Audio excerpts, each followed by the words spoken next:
Let's briefly look at the equations we had derived on a beta plane, linearized about a motionless hydrostatic basic state.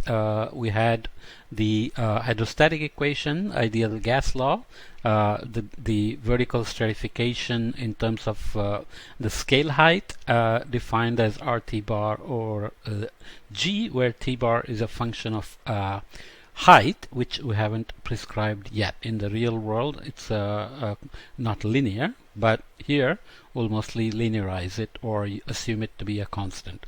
So let's get into the details of horizontal and vertical coupling of the equatorial modes, which is the main purpose of this chapter. We'll start with coupled group speeds. Why do we worry about group speeds, not so much the phase speeds? Because we are interested in how the waves are going to interact with the longitudinally and vertically varying flows. And group speeds are important because that's the energy propagation.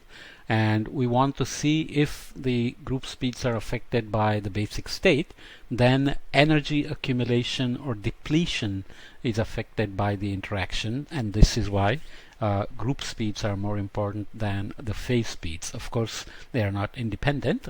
Let's start by determining the relationships between the horizontal and vertical group speeds.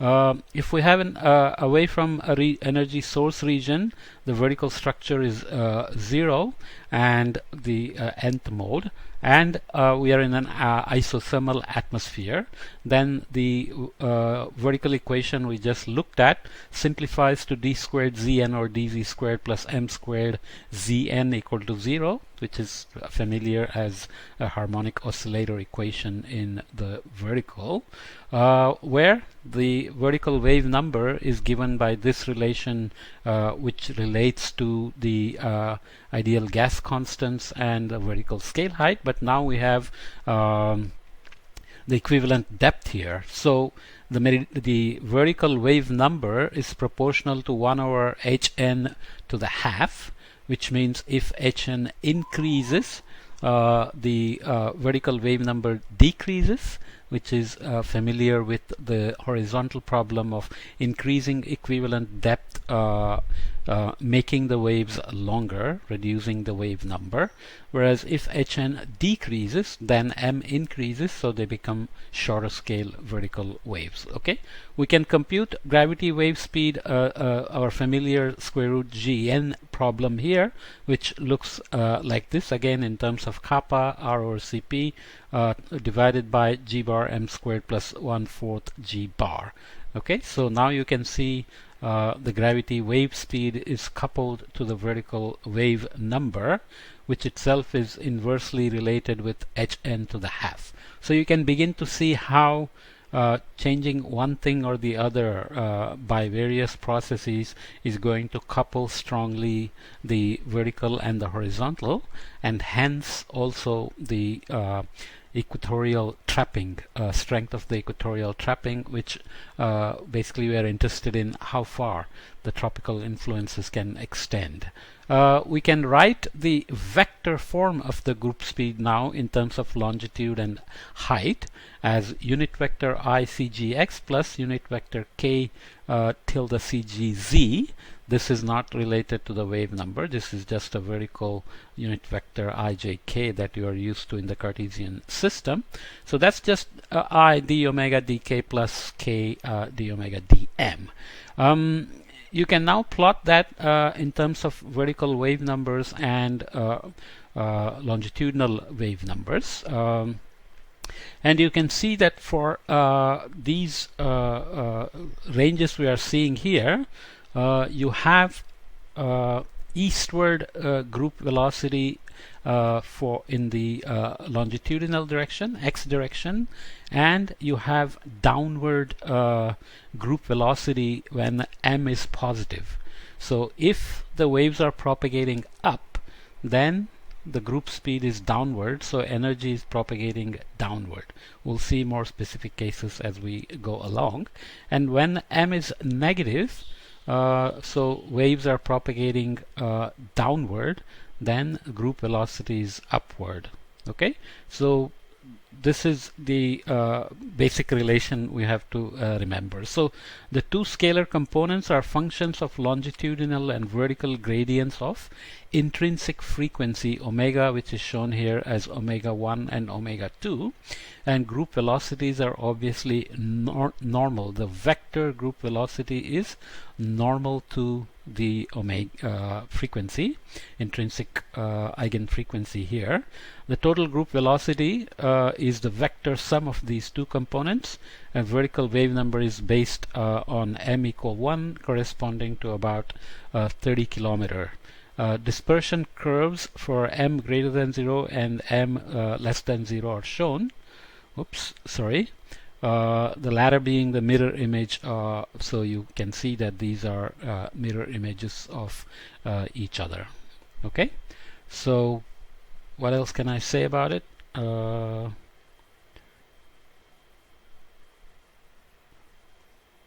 right, so that's good. Vertical wave number is based on hn equal 30 kilometers. So the equivalent depth has been chosen here and not m equal 1. M is obviously varying. There are too many errors in these book that Peter will fix at some point. Let's move on to coupled dispersion relationships and group speeds. We had looked at this before in terms of the dispersion diagram for the general equatorial wave wave number frequency diagram for different equivalent depths, and of course the main story was that as equivalent depth increases, the wave number and frequency are modulated.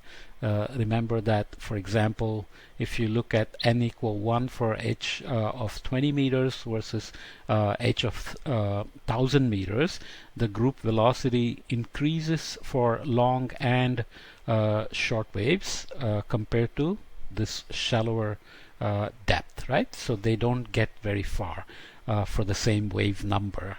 But you remember the d omega dk is westward here for long waves, and it turns around and becomes eastward for short waves as the wave number increases.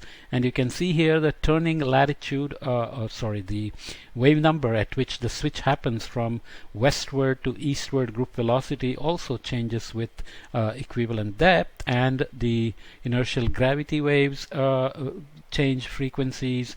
The mixed Rossby gravity wave changes its group velocities. One thing to remember is mixed Rossby gravity wave always has eastward group velocity because d omega dk is always positive. The gravity wave, Kelvin wave, is non-dispersive, so it doesn't change with too much with the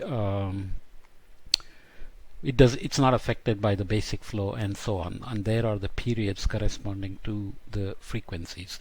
So with that in mind, let's get into equatorial Rossby waves, going back to the dispersion relation from chapter 6 and using the relation for the vertical we just derived. We can take the relation of the dispersion relation based on the meridional modes, beta, we are still on a beta plane, basic state, Doppler shifted frequencies, then m in this case is of course plus minus kappa over g bar hn minus 1 over 4 g bar squared to the 1/2, which we had just written. We can now write omega approximately equal to minus beta k over k squared over 2n plus 1m. We are still dealing with basic state being 0, motionless. Then you define function m in terms of the vertical wave number and the Brunt-Väisälä frequency, as well as the vertical scale height with the planetary vorticity gradient, or beta dfdy, which is similar to the relation we had before in the 6th chapter for the longitudinal wave number in terms of meridional modes and basic state, right? So Using Hn as a separation coefficient constant, m is approximately beta over Cn, so this becomes approximately beta over the gravity wave speed for the nth mode. N squared here, the Brunt-Väisälä frequency, is g kappa over g bar. We had seen this relationship before between the vertical wavelength Lz, which obviously depends on m, and the equivalent depth. So this shows a strong coupling between the horizontal wave numbers, which are heavily modulated by h bar that we just saw, and the vertical wavelength. Okay, so this is obviously important in the sense that you cannot independently vary in any direction. They are all coupled together. Looking at our vector group speed ICGX plus KCGZ as d omega k d omega dm, we can write for the equatorial Rossby waves the horizontal and zonal and vertical group velocities in terms of this function m, meridional mode n. You remember the Hermite polynomials, the meridional structure function, and so on that we derived before. I'm not going to go back to it. You have to just look it up again.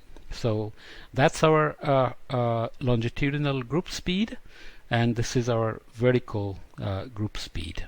Okay, so we had seen the zonal group speed before in terms of its dependence on the meridional mode n equal 1 and 2, and the zonal group speeds varying with the zonal wave number, where the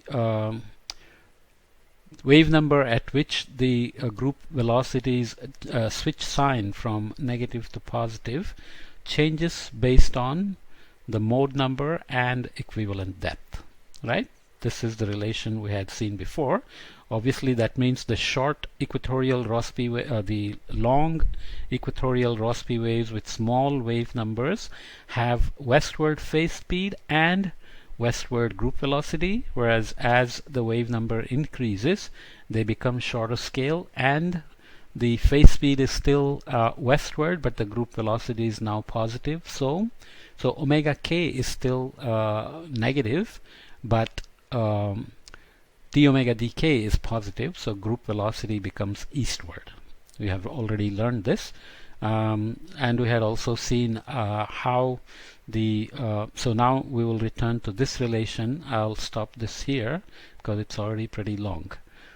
I'm not saying too many new things. We are just adding the additional dimension of vertical basic state in terms of uz, function of basic state being a function of z or z, and vertical wave number. So we'll add more details as we go along.